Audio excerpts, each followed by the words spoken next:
Bismillahirrahmanirrahim. Assalamualaikum warahmatullahi wabarakatuh. Alhamdulillah. Alhamdulillahilladzi arsala rasulahu bil huda wa dinil haqq liyudhhirahu 'ala dini kulli wa kafa billahi shahida. Asyhadu an la ilaha illallah wahdahu la syarika lah wa asyhadu anna Muhammadan abduhu wa rasuluh. Alhamdulillah Bapak Ibu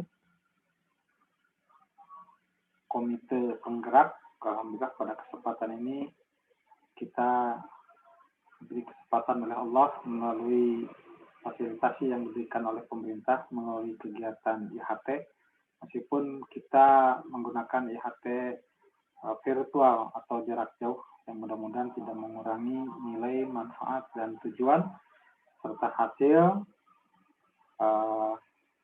meskipun dalam ruang yang terbatas. Namun demikian, kita tidak bisa mengelak dari musibah besar dunia pada kesempatan ini, pandemi yang mengharuskan kita tetap bekerja, berpikir, dan berkreasi. Baik Bapak Ibu Guru yang hebat, pada kesempatan ini materi yang akan saya sampaikan adalah terkait dengan modul ajar. Nah, Bapak Ibu masih ingat tentang kalimat modul? Ya, pasti kita sering mendengar istilah modul ajar. Nah, tapi dalam konteks ini tentu ada sedikit perbedaan.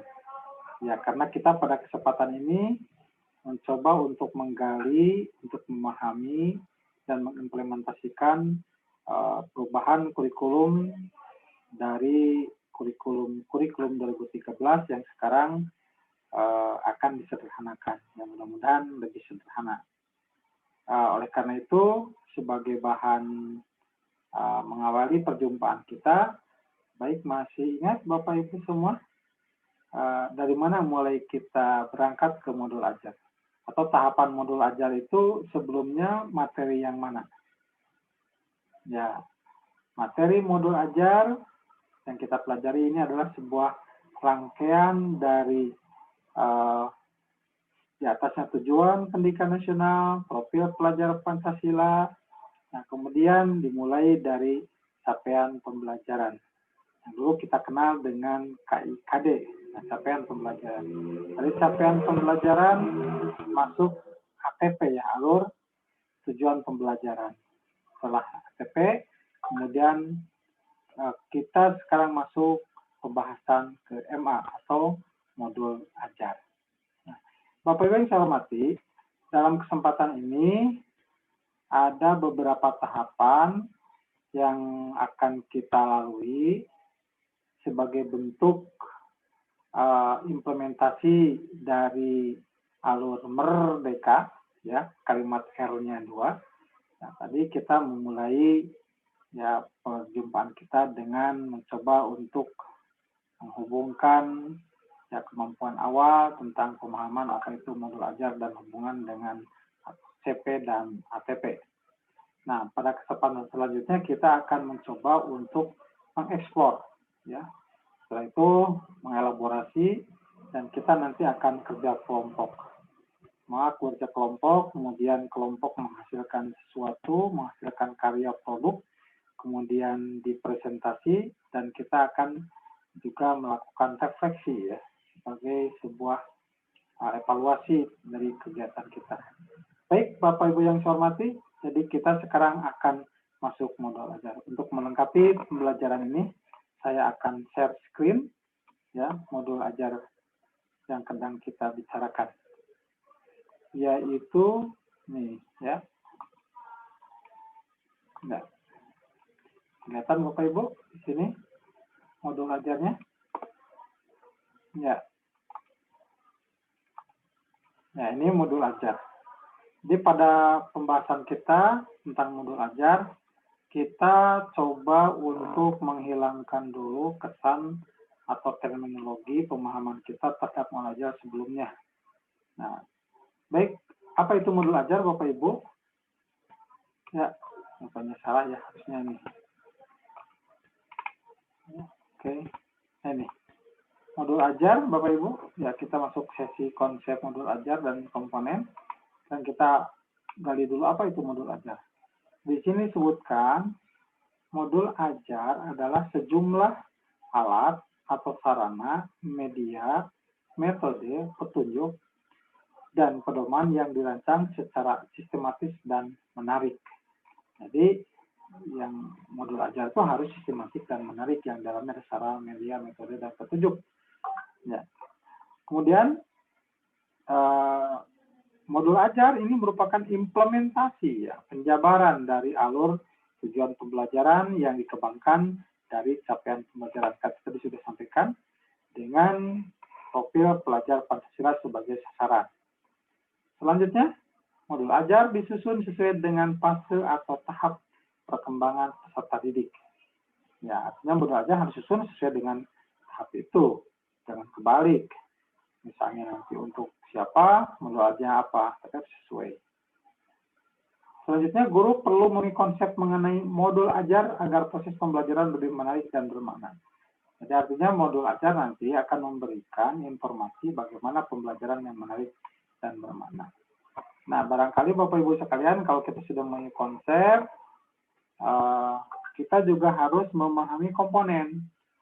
Ya, kenapa? Modul ajar ini memang akan dibuatkan oleh pemerintah, tapi kita sebagai guru nanti bisa mengembangkan sendiri sesuai dengan karakteristik sekolah itu. Namun komponennya, ya, ini ada beberapa, bisa Bapak Ibu kembangkan, sesuaikan saja. Sini ada tiga kategori umum dulu. Di sini ada informasi umum, komponen inti, dan lampiran. Informasi umum terdiri dari identitas sekolah, komponen awal, kompetensi awal, profil pelajar Pancasila, ditulis di sana, sarana dan prasarana, target peserta didik seperti apa, model pembelajaran yang digunakan. Itu informasi umum. Kemudian masuk kepada kompetensi inti. Apa tujuannya, pemahaman bermakna, ya, pertanyaan pemantik, persiapan pembelajaran, kegiatan pembelajaran, asesmen, pengayaan remedial, refleksi dan peserta didik dan guru. Dan juga lampiran. Ini komponen ini sambil jalan kita pahami dan kita akan coba nanti masuk ke LK ya. Ini poin-poinnya. Ya, poin-poinnya seperti ini. Nah, oke.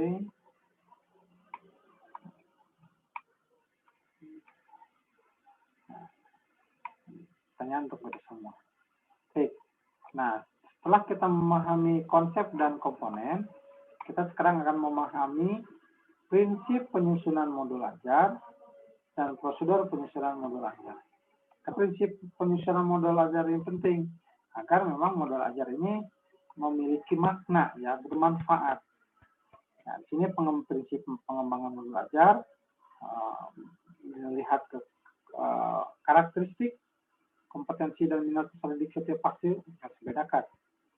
Selanjutnya, perbedaan tingkat pemahaman dan variasi jarak atau gap atau tingkat kompetensi yang bisa terjadi setiap fase, melihat dari sudut pandang pelajar, terus bahwa belajar harus berimbang antara intelektual, sosial, dan personal. Selanjutnya, tingkat kematangan setiap peserta didik tergantung dari tahap perkembangan yang dialami oleh seorang peserta didik, merupakan dampak pengalaman sebelumnya. Jadi seperti itu. Nah, ini poin-poinnya, ya. Nah, kemudian prosedurnya, artinya dalam penyusunan pembuatan modul ajar harus mengikuti prosedur. Sebab kalau tidak mengikuti prosedur, nanti modul ajar kurang memiliki makna yang kuat ketika dalam implementasinya. Nah, kita perhatikan di sini ada paling tidak ada 6 prosedur. Yang pertama, analisis kondisi dan kebutuhan guru peserta didik satuan pendidikan. Yang kedua, identifikasi dan tentukan dimensi profil pelajar Pancasila. Ya, ketiga, tentukan alur tujuan pembelajaran yang akan dikembangkan menjadi modul ajar. Yang keempat, susun modul ajar berdasarkan komponen yang tersedia. Yang kelima, pelaksanaan pembelajaran. Yang keenam, evaluasi dan tindak lanjut. Nah, itu poin-poin atau prosedur yang harus dilakukan di dalam penyusunan modul ajar. Baik, Bapak Ibu sekalian, jadi seperti itu. Di sana ada konsep, ada prinsip, ada komponen, dan ada juga yang tadi lupa.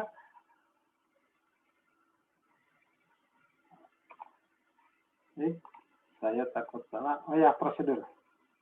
Bapak Ibu yang saya hormati, nah itu sajian. Nah sekarang Bapak Ibu, saya siapkan semacam LK ya. LK bagaimana modul ajar itu. Tapi sebelum menyelesaikan LK, Bapak Ibu bisa dilihat contoh ya, contoh modul ajar. Tapi dalam hal ini tidak harus seperti ini, tapi komponennya memang seperti ini. Tapi harus sama, barangkali ada karakteristik dan kebutuhan yang berbeda. Ini kelihatan ada informasi umum, ada kompetensi inti, kemudian ada tampilannya.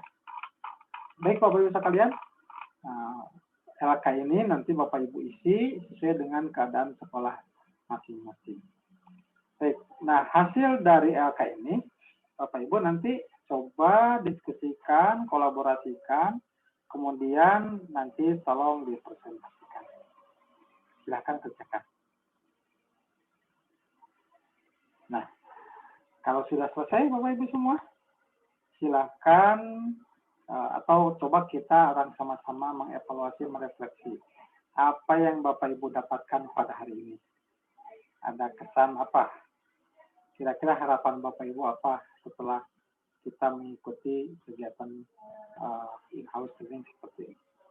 Baik Bapak Ibu, mudah-mudahan apa yang kita bahas, yang kita lakukan mudah-mudahan bermanfaat. Nanti Bapak Ibu tolong praktekkan di sekolah masing-masing agar harapan, tujuan itu mudah tercapai. Oke, terima kasih Bapak Ibu. Sekian. Assalamualaikum warahmatullahi wabarakatuh.